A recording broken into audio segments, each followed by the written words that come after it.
जय हिंद साथियों। बिहार पुलिस सिपाही की परीक्षा के लिए आज की इस वीडियो में सबसे ज़्यादा इम्पोर्टेंट प्रश्नों को लेकर आए हैं और ये प्रश्न आपके एग्जाम में पूछे जाने की काफ़ी ज़्यादा चांसेस है। इसलिए साथियों आप सभी पूरा पेपर को सॉल्व करके ही आपको एग्ज़ाम में बैठना है। तो चलिए फटाफट से आप सभी लाइव में जुड़ जाइए। सभी को गुड इवनिंग, गुड इवनिंग।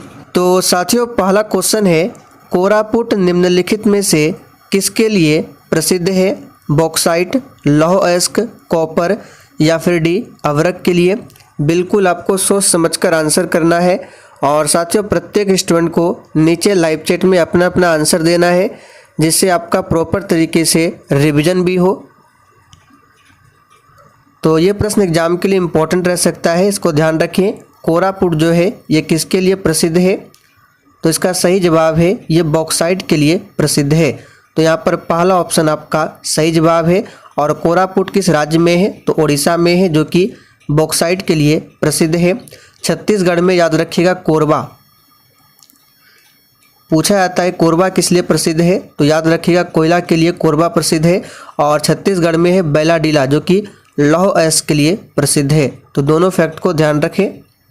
चलिए आगे देखिए, पश्चिमी विक्षोभ भारत में प्रवेश करने से पहले किस समुद्र से नमी प्राप्त करता है?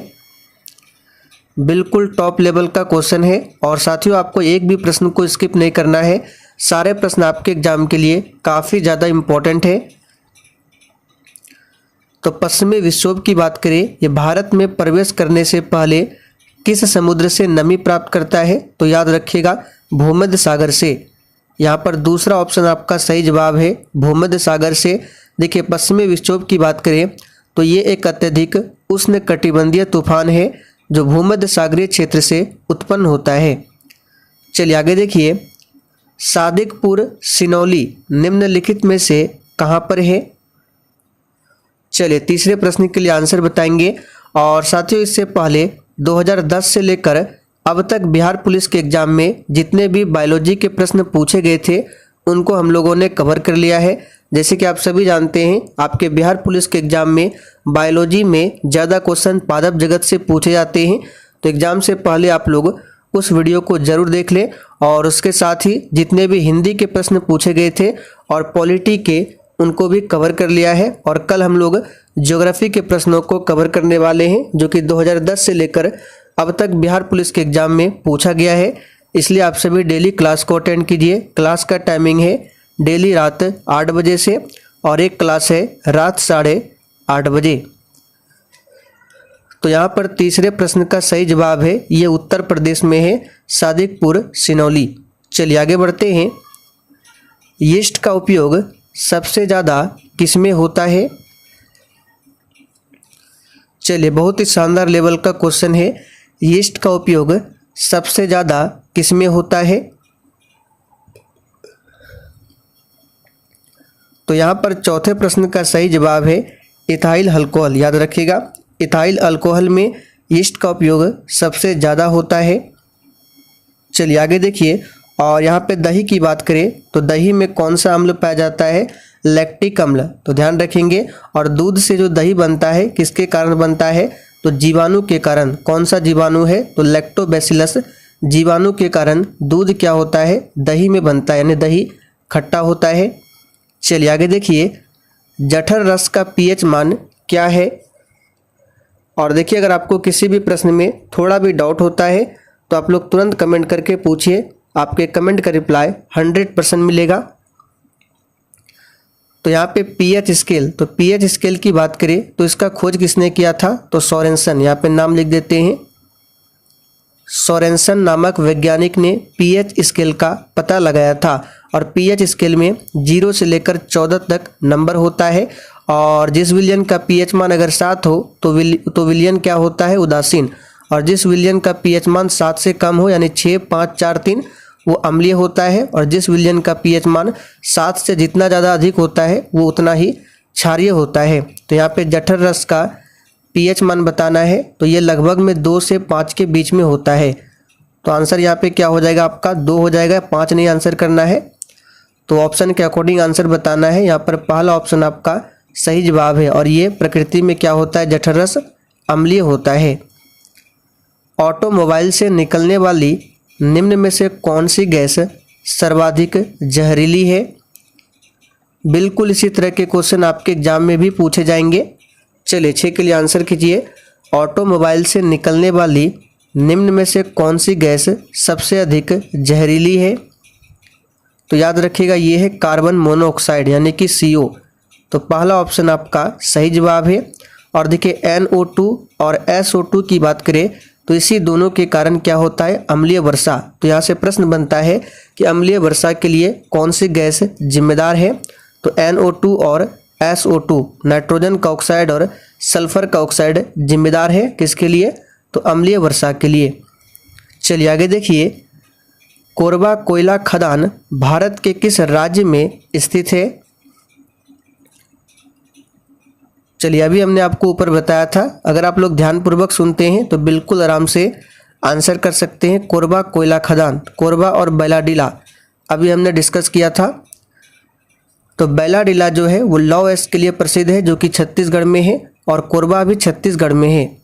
तो यहाँ पर दूसरा ऑप्शन आपका सही जवाब है, लेकिन कोरबा जो है ये कोयला खदान के लिए बहुत ही प्रसिद्ध है।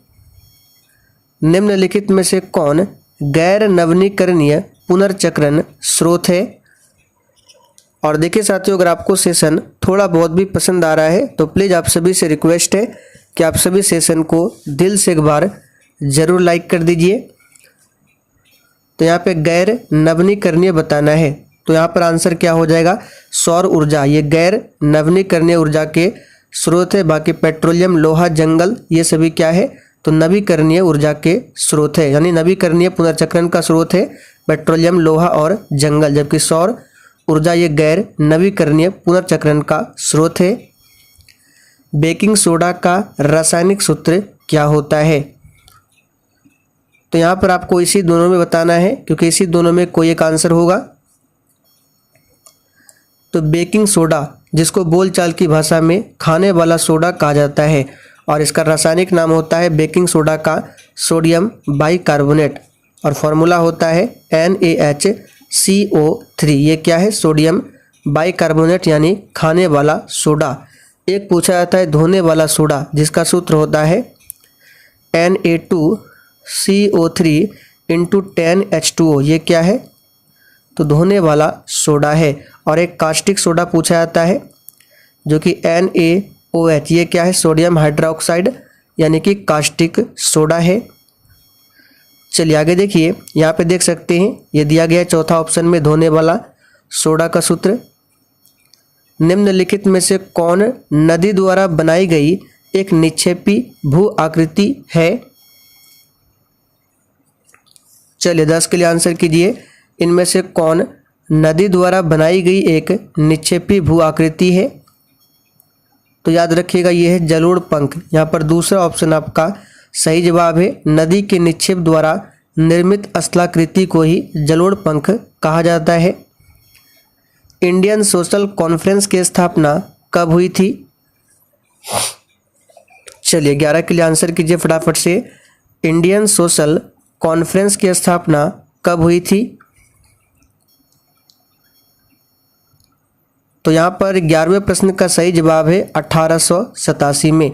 देखिए इंडियन सोशल कॉन्फ्रेंस की स्थापना जो है MG रनाडे और रघुनाथ राव ने 1887 में कहाँ पर किया था?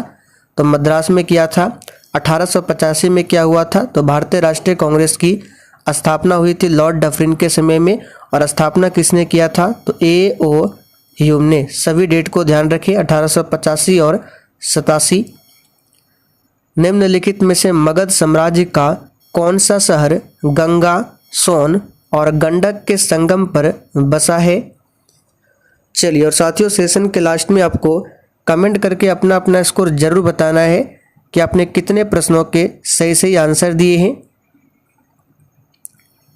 तो देखिए यहाँ पर आंसर आपका हो जाएगा पाटलिपुत्र। और पाटलिपुत्र की बात करें तो इसकी स्थापना किसने किया था? तो मगध महाजनपद के राजा उदयन ने पाटलिपुत्र की स्थापना की थी। भूपर्पटी में सर्वाधिक पाया जाने वाला खनिज कौन सा है? चलिए आंसर बताएंगे। यहाँ पे देखिए खनिज पूछा गया है और आपको यहाँ पर आंसर भी करना होगा ऑप्शन के अकॉर्डिंग। तो देखिए भू प्रकृति में पाया जाने वाला सर्वाधिक खनिज पूछे तो ये क्वार्ट्ज है। यहाँ पर तीसरा ऑप्शन आपका सही जवाब है। हालांकि ऑक्सीजन भू प्रकृति में पाया जाने वाला सबसे प्रचुर तत्व है, लेकिन ऑप्शन में ऑक्सीजन नहीं दिया हुआ है। यहाँ पे पूछा गया खनिज, तो आंसर क्या हो जाएगा? क्वार्ट्ज, याद रखिएगा। चलिए आगे देखिए, बारामूला किस नदी के किनारे स्थित है? और देखिए भू प्रकृति पर अगर पूछे सबसे अधिक धातु कौन सी है तो एल्युमिनियम। तो तीनों ध्यान रखना है, तत्व में हो जाएगा आपका ऑक्सीजन, खनिज में हो जाएगा क्वार्ट्ज और धातु में एल्युमिनियम। तो बारामूला की बात करें, ये किस नदी के किनारे बसा हुआ है? तो ये झेलम नदी के किनारे बसा हुआ है। तो यहाँ पर पहला ऑप्शन आपका सही जवाब है, झेलम नदी। जंग का रासायनिक नाम क्या है?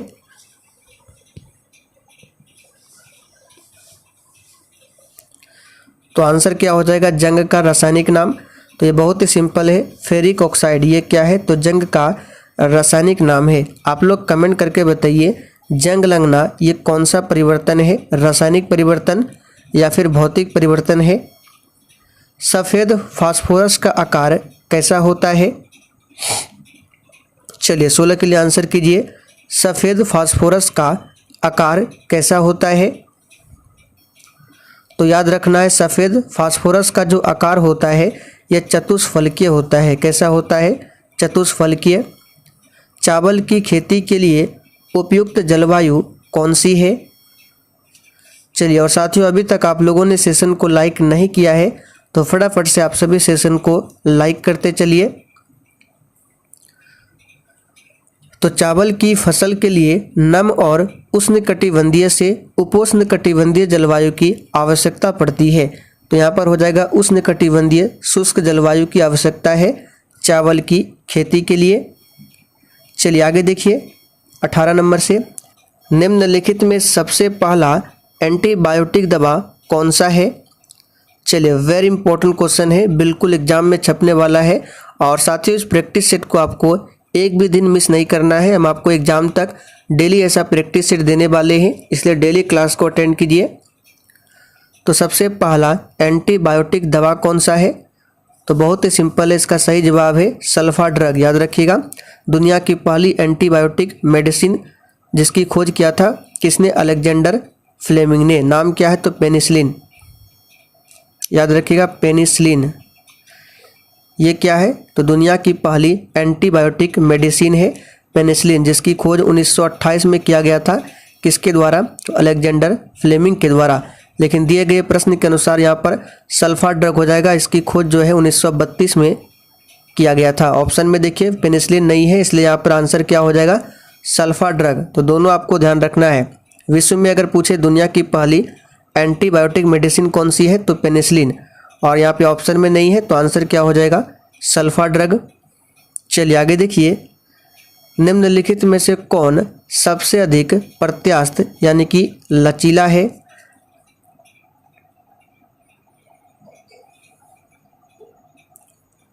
तो यहाँ पर आंसर क्या हो जाएगा? 19 का।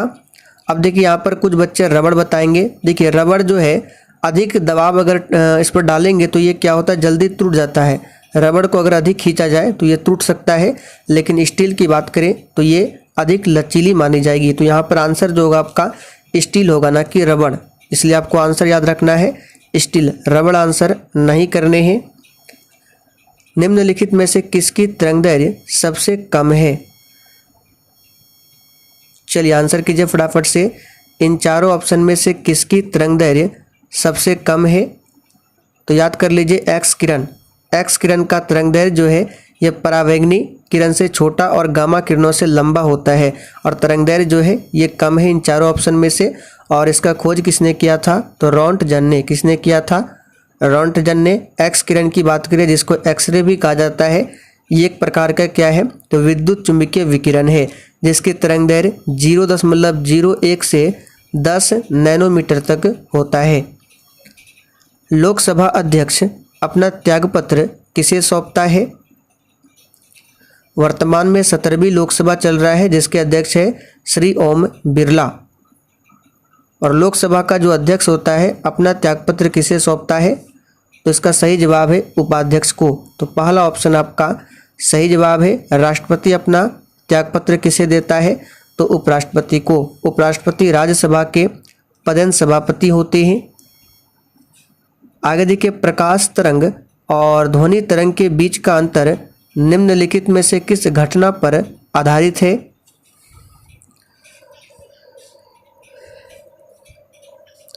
तो साथियों, प्रकाश तरंग और ध्वनि तरंग के बीच का जो अंतर है ये किस घटना पर आधारित है? तो ध्रुवीकरण। यहाँ पर दूसरा ऑप्शन आपका सही जवाब है, ध्रुवीकरण। निम्नलिखित में से किस शिलालेख में अशोक के नाम का उल्लेख मिलता है? इस प्रश्न का आंसर आप सभी को नीचे कमेंट करके बताना है। प्रश्न संख्या 23 लिख के फिर आपको आंसर देना है। ऐसे अशोक की बात करें तो ये बिंदुसार के पुत्र थे और चंद्रगुप्त मौर्य के कौन थे? तो पौत्र थे।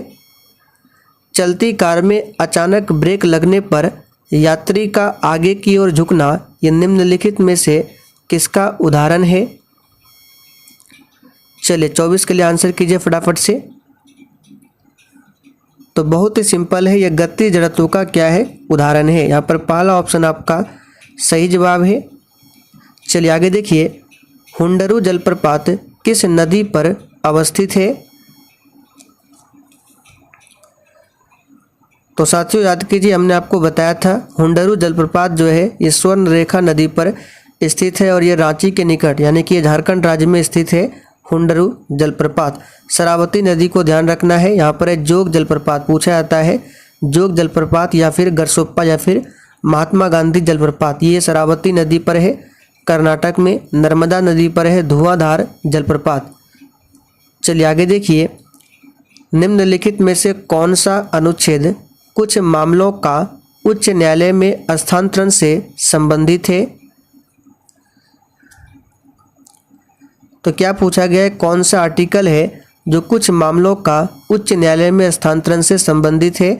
तो इसका आंसर हो जाएगा अनुच्छेद 228। अनुच्छेद 228 कुछ मामलों को उच्च न्यायालय में हस्तांतरित करने से संबंधित है, याद रखिएगा। मानव नेत्र के किस भाग पर किसी वस्तु का प्रतिबिंब बनता है? चलिए 27 के लिए आंसर कीजिए। तो बहुत ही सिंपल क्वेश्चन है, इसका सही जवाब क्या हो जाएगा 27 का? तो रेटिना या फिर दृष्टि पटल पर प्रतिबिंब बनता है। और प्रतिबिंब जो बनता है वो किस प्रकार का होता है?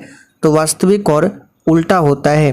कॉर्निया की बात करें तो मनुष्य के नेत्रदान में पूरा आँख को दान नहीं किया जाता है, ये कॉर्निया पार्ट को ही दान किया जाता है। प्याज अपने भोजन को संग्रहित करता है तना में, पत्तियों में, जड़ों में या फिर भूमिगत तनों में? तो यहाँ पर आंसर क्या हो जाएगा? तो याद रखिएगा पत्तियों में। प्याज की गुद्देदार पत्तियाँ इसका खाद्य भंडारण पादप का भाग होता है। तो दूसरा ऑप्शन आपका सही जवाब है। थाई पूसम त्यौहार कहाँ पर मनाया जाता है? चलिए 29 के लिए आंसर कीजिए फटाफट से। थाई पूसम त्यौहार ये कहाँ पर मनाया जाता है? तो साथियों याद रखिएगा ये तमिलनाडु में मनाया जाता है। प्रोटीन का पाचन कहाँ से शुरू होता है? चलिए आंसर कीजिए, सबसे अधिक प्रोटीन किससे मिलता है? तो सोयाबीन से लगभग 42%। और प्रोटीन की कमी से कौन सी बीमारी होती है? तो क्वाशियोरकर बीमारी होती है प्रोटीन की कमी से। और प्रोटीन का पाचन जो है आमाशय और ग्रहणी में शुरू हो जाता है। तो यहाँ पर आंसर क्या हो जाएगा? आमाशय। पहला ऑप्शन आपका सही जवाब है। देखिए आमाशय की बात करें तो आमाशय की जठरीय ग्रंथि द्वारा स्रावित एंजाइम जो है पेप्सिन क्या करता है? इसे अमीनो अम्ल की छोटी श्रृंखलाओं में विघटित कर देता है। तो प्रोटीन को क्या करता है? तो ध्यान रखना है, प्रोटीन को आमाशयी की जठरीय ग्रंथि द्वारा जो स्रावित एंजाइम है पेप्सिन, इसे क्या करता है? प्रोटीन को अमीनो अम्ल की छोटी श्रृंखलाओं में विघटित कर देता है। काजू के उत्पादन के लिए उपयुक्त मिट्टी कौन सी है?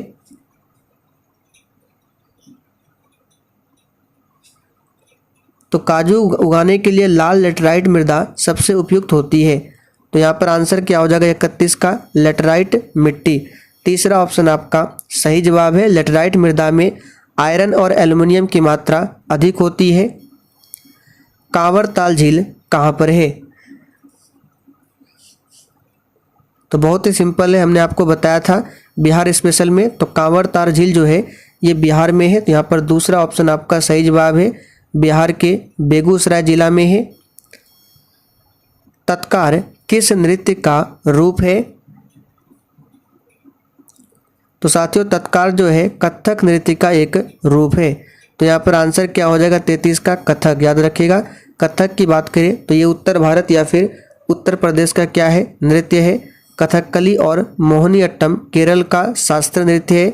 यक्षगान कर्नाटक का नृत्य है। भरतनाट्यम तमिलनाडु का शास्त्रीय नृत्य है। वर्तमान में भारत में टोटल 8 शास्त्रीय नृत्य है।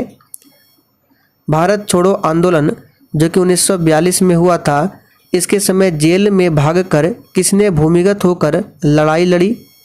जेल से भागकर होगा, जेल में नहीं। चलिए सभी ऑप्शन को देख लीजिए। यहाँ पे जयप्रकाश नारायण और श्री कृष्णा सिन्हा, इसी दोनों में से कोई एक आंसर होगा। तो याद रखिएगा जयप्रकाश नारायण जेल से भाग निकले थे। जयप्रकाश नारायण की बात करें तो ध्यान रखना है लोक नायक की उपाधि दी गई है और इन्होंने ही संपूर्ण क्रांति का नारा दिया था। चलिए आगे देखते हैं 35 नंबर से। यूनिसेफ का मुख्यालय कहाँ पर है?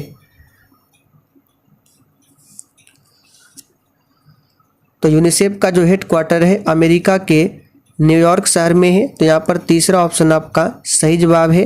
पेरिस क्या है? तो फ्रांस की राजधानी है। और वियना ये ऑस्ट्रिया की राजधानी है। राजा राम मोहन राय को राजा की उपाधि किसने दिया था?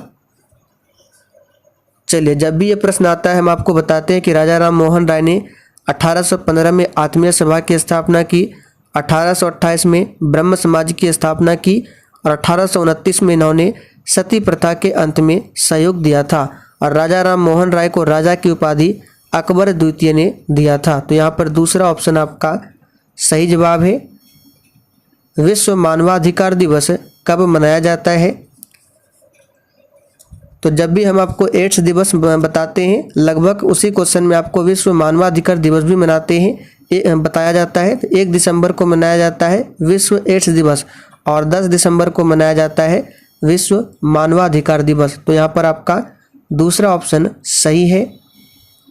उत्तर भारत में भक्ति आंदोलन का आरंभ किस संत ने किया था? चलिए 38 के लिए आंसर कीजिए फटाफट से। उत्तर भारत में भक्ति आंदोलन का आरंभ किस संत ने किया था? तो 12वीं शताब्दी के प्रारंभ में रामानंद द्वारा भक्ति आंदोलन दक्षिण भारत से उत्तर भारत में लाया गया था।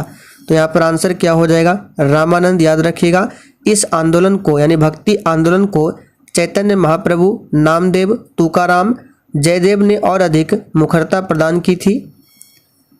तुलसीदास की बात करें तो इन्होंने क्या लिखा है? रामचरितमानस को। कौन सा क्षेत्र उच्च न्यायालय के अंतर्गत नहीं आता है? चलिए वर्तमान में भारत में कितने उच्च न्यायालय है? तो 25 उच्च न्यायालय है। और कौन सा क्षेत्र उच्च न्यायालय के अंतर्गत नहीं आता है? तो 39 का सही जवाब है निरीक्षण अधिकार। भारत के उच्च न्यायालय के पास मूल अपीलीय रीट और सलाहकार क्षेत्राधिकार है। अपीलीय भी है और परामर्शी अधिकार और आरंभिक अधिकार, लेकिन निरीक्षण अधिकार नहीं है। निरीक्षण का जो क्षेत्राधिकार है ये भारत के उच्च न्यायालय के अधिकार क्षेत्र में नहीं आता है। स्टेपी क्षेत्र किस फसल के लिए प्रसिद्ध है? तो स्टेपी क्षेत्र की बात करें तो ये गेहूं और मक्का दोनों के लिए प्रसिद्ध है। तो देखिए ऑप्शन में गेहूं भी दिया है और मक्का भी। तो याद रखिएगा दोनों आंसर आपका सही हो जाएगा, गेहूं और मक्का। किस कंपनी द्वारा रेलवे की शुरुआत पहली बार की गई थी? चलिए आंसर बताएंगे फटाफट से। भारत में रेलवे का जनक जो है लॉर्ड डलहौजी को कहा जाता है और भारत में पहली बार ट्रेन जो है मुंबई से थाने के बीच चलाई गई थी 16 अप्रैल 1853 को। तो किस कंपनी द्वारा रेलवे की शुरुआत पहली बार की गई थी? तो इसका सही जवाब है ग्रेट इंडियन पेनिनसुला रेलवे। यहाँ पर पहला ऑप्शन आपका सही जवाब है। सरकार के वित्तीय खर्च पर अंतिम टिप्पणी कौन करता है? चलिए बिल्कुल टॉप लेवल का क्वेश्चन है, फटाफट से आंसर कीजिए। तो देखिए, किसी भी सरकार के वित्तीय खर्च पर जो अंतिम टिप्पणी देता है नियंत्रक महालेखा परीक्षक। तो यहाँ पर तीसरा ऑप्शन आपका सही जवाब है। वर्तमान में कौन है नियंत्रक एवं महालेखा परीक्षक? तो गिरीश चंद्र मुर्मू। और महान्यायवादी कौन है? आर वेंकट रमनी है। राष्ट्रपति द्रौपदी मुर्मू, लोकसभा अध्यक्ष ओम बिरला है, उपराष्ट्रपति श्री जगदीप धनखड़ है। और भारत के शिक्षा मंत्री कौन है? तो आप लोग कमेंट करके बताइए। तो बता देते हैं धर्मेंद्र प्रधान। कौन है? तो भारत में शिक्षा मंत्री है। संविधान की कौन सी विशेषता वास्तविक रूप से संघात्मक नहीं है? चलिए ऑप्शन देख लेते हैं। कौन सी विशेषता वास्तविक रूप से संघात्मक नहीं है? तो इसका आंसर हो जाएगा न्यायिक पुनरावलोकन। तीसरा ऑप्शन आपका सही जवाब है। चलिए आगे देखिए, किस संविधान संशोधन के तहत राष्ट्रपति को मंत्रिमंडल की राय को मानने के लिए बाध्य किया गया? चलिए बहुत ही शानदार क्वेश्चन है। तो यहाँ पर आंसर हो जाएगा 44 का आंसर क्या हो जाएगा? क्या पूछा गया है कि किस संविधान संशोधन के तहत राष्ट्रपति को मंत्रिमंडल की राय को मानने के लिए बाध्य किया गया? तो यहाँ पर इसका आंसर हो जाएगा आपका 42वां। हाँ, 42वां संविधान संशोधन, याद रखिएगा 42वां संविधान संशोधन जो कि 1976 में हुआ था। 44वां इंपॉर्टेंट है, इसे भी ध्यान रखना है, जो कि 1978 में हुआ था। इसी के तहत संपत्ति के अधिकार को मौलिक अधिकार की सूची से हटाकर कानूनी अधिकार बनाया गया। 52वां संविधान संशोधन जो कि 1985 में हुआ था, ये दल बदल से संबंधित है और इसके तहत संविधान में 10वीं अनुसूची को जोड़ा गया था। 61वां संविधान संशोधन, इसके तहत जो मतदान करने की आयु है 21 वर्ष से घटाकर 18 वर्ष किया गया था, जो कि 1989 में हुआ था 61वां संशोधन। 42वां याद रखिएगा, इसे लघु संविधान भी कहा जाता है। लौरिया अरेराज क्या है? तो लौरिया अरेराज कहीं कहीं आपको इस तरह से मिलेगा। तो ये क्या है? तो याद रखिएगा स्तंभ लेख है। चलिए आगे बढ़ते हैं। कैंसर कोशिका के परीक्षण को क्या कहा जाता है? चलिए आंसर बताएंगे फटाफट से। तो 46 का यहाँ पर आंसर हो जाएगा बायोप्सी। पहला ऑप्शन आपका सही जवाब है। क्या हो जाएगा? बायोप्सी। जिस प्रकार टाइफाइड की जांच के लिए कौन सा टेस्ट होता है? तो टाइफाइड की जांच के लिए होता है विडाल टेस्ट और एड्स के लिए होता है एलिसा टेस्ट। उसी प्रकार से कैंसर कोशिका के परीक्षण के लिए बायोप्सी होता है। भूमध्य रेखा से ध्रुवों की ओर जाने पर छोटी जी अर्थात गुरुत्वीय त्वरण का मान क्या होता है? तो इसके बारे में हमने आपको बहुत बार बताया है कि छोटी जी का मान देखिए सबसे अधिक होता है ध्रुव पर, यानी कि पोल पर। पोल पर छोटी जी का मान क्या होता है? मैक्सिमम होता है। और विषुवत रेखा पर छोटी जी का मान क्या होता है? यानी भूमध्य रेखा पर छोटी जी का मान वो मिनिमम होता है, मिनिमम। तो यहाँ पे क्या पूछा गया है कि भूमध्य रेखा से ध्रुवों की ओर जाने पर, तो भूमध्य रेखा से इधर जाएंगे तो क्या होगा? तो पोल पर मैक्सिमम होता है और भूमध्य रेखा पर मिनिमम। तो मिनिमम से मैक्सिमम जाएंगे तो बढ़ेगा। तो आंसर यहाँ पे क्या हो जाएगा? बढ़ता है। छोटी जी का मान पृथ्वी के केंद्र पर क्या होता है? तो शून्य हो जाता है। और पृथ्वी की सतह से ऊपर या फिर नीचे जाएंगे तो छोटी जी का मान क्या है? वो घटता है। तो सारे फैक्ट को ध्यान रखें। पारिस्थितिक तंत्र में ऊर्जा का प्रारंभिक स्रोत क्या है? और साथियों आज के सेशन को आप लोगों को कम से कम 4 से 5 ग्रुप में जरूर शेयर करना है। चलिए 48 के लिए आंसर कीजिए। हम आपके लिए बहुत ही मेहनत करते हैं, इसलिए आप सभी से रिक्वेस्ट है कि आप सभी आज के सेशन को 4 से 5 ग्रुपों में जरूर शेयर करना है। तो पारिस्थितिक तंत्र में ऊर्जा का प्राथमिक स्रोत होता है सूर्य की प्रकाश। यहाँ पर पहला ऑप्शन आपका सही जवाब है। भारतीय वनस्पति सर्वेक्षण कहाँ पर है?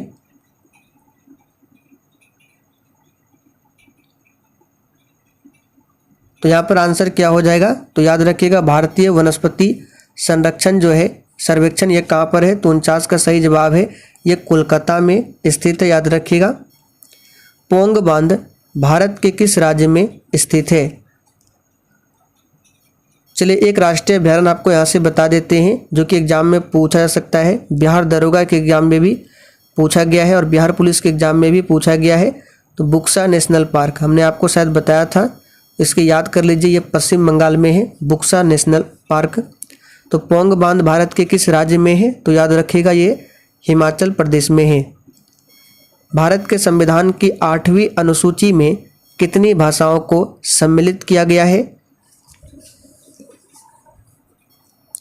तो याद रखिएगा टोटल 22 भाषाओं को सम्मिलित किया गया है। चलिए आगे बढ़ते हैं। भारत में सबसे बड़ा चाय उत्पादक राज्य कौन सा है? तो भारत जो है दुनिया का सबसे बड़ा चाय उत्पादक देश है। तो भारत में बताना है सबसे बड़ा कौन सा है? तो याद रखिएगा ये असम है। और जूट उत्पादन में सबसे आगे पश्चिम बंगाल है। निम्नलिखित में से किस आंदोलन की शुरुआत नमक कानून को तोड़ने के साथ हुई थी? चलिए आंसर कीजिए फटाफट से। किस आंदोलन की शुरुआत नमक कानून को तोड़ने के साथ ही हुई थी? तो इसका सही जवाब है तीसरा ऑप्शन, सविनय अवज्ञा आंदोलन। याद रखिएगा यहाँ पे क्या पूछा गया है, किस आंदोलन की शुरुआत? तो सविनय अवज्ञा आंदोलन, ध्यान रखना है। चलिए देखिए दांडी यात्रा जो है नमक सत्याग्रह जिसको कहा जाता है, जिसकी शुरुआत महात्मा गांधी के द्वारा 12 मार्च 1930 को किया गया था और 6 अप्रैल 1930 को दांडी पहुंचकर नमक कानून को तोड़कर क्या करता है, सविनय अवज्ञा आंदोलन स्टार्ट किया जाता है। भारत छोड़ो आंदोलन 1942 में हुआ था, चंपारण सत्याग्रह 1917 में, असहयोग आंदोलन 1920 में। वृहद ट्रंक मार्ग निम्न में से किससे संबंधित है? तो जिसको बोला जाता है ग्रांड ट्रंक रोड, जिसका निर्माण करवाया था शेरशाह सूरी ने। तो ये किससे संबंधित है? सड़क परिवहन से संबंधित है। चलिए आगे देखिए 54 से, अब यहाँ 66 से देख रहे हैं क्योंकि 54 के बाद से आपका ज़्यादा इंपॉर्टेंट प्रश्न नहीं है और हम केवल इंपॉर्टेंट प्रश्नों को ही आपको कवर करा रहे हैं क्योंकि अब ज़्यादा समय नहीं है। निम्नलिखित में से कौन सा अनुच्छेद कुछ राज्यों को संघ अनुदान का प्रावधान करता है? चलिए 66 के लिए आंसर कीजिए कौन सा आर्टिकल है? तो यहाँ पर 66 का आंसर हो जाएगा, ऑप्शन याद रखिएगा, पहला अनुच्छेद 275। ध्यान रखेंगे अनुच्छेद 275 के अनुसार केंद्र द्वारा राज्य को सहायक अनुदान दिए जाने का प्रावधान किया गया है। सरसों अनुसंधान केंद्र कहाँ पर स्थित है? तो 69 का यहाँ पर आंसर हो जाएगा, ये राजस्थान में स्थित है, राजस्थान के भरतपुर में। प्रथम भारतीय पूरा पाषाण कलाकृति कहाँ से प्राप्त हुआ है?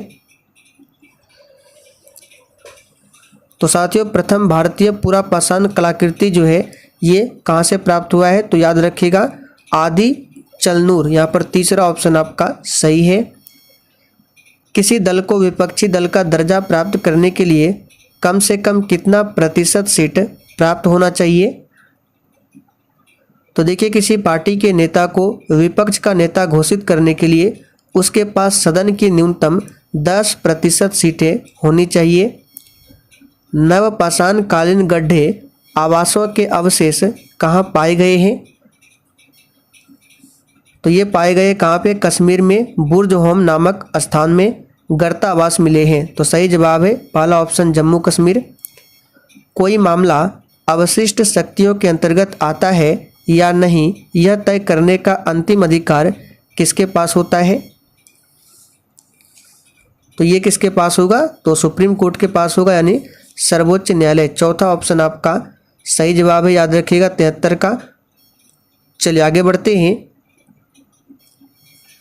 लोक लेखा समिति में लोकसभा में कितने सदस्य होते हैं?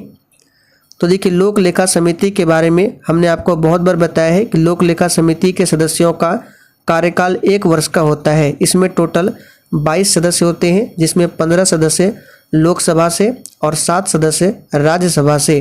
तो लोकसभा में पूछा गया है तो आंसर क्या हो जाएगा?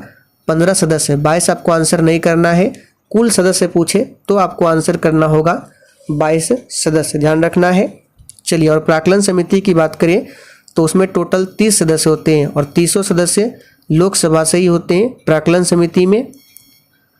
तुर्कान ए चहलगानी को किसने समाप्त किया था? तो तुर्कान ए चहलगानी को शुरुआत किया था किसने? तो गुलाम वंश का जो तीसरा शासक था इल्तुतमिश, उसने क्या किया था? चालू किया था और समाप्त किया था बलबन ने। तो दूसरा ऑप्शन आपका सही जवाब है। अब आप लोग कहेंगे गुलाम वंश का इल्तुतमिश तीसरा शासक कैसे हुआ?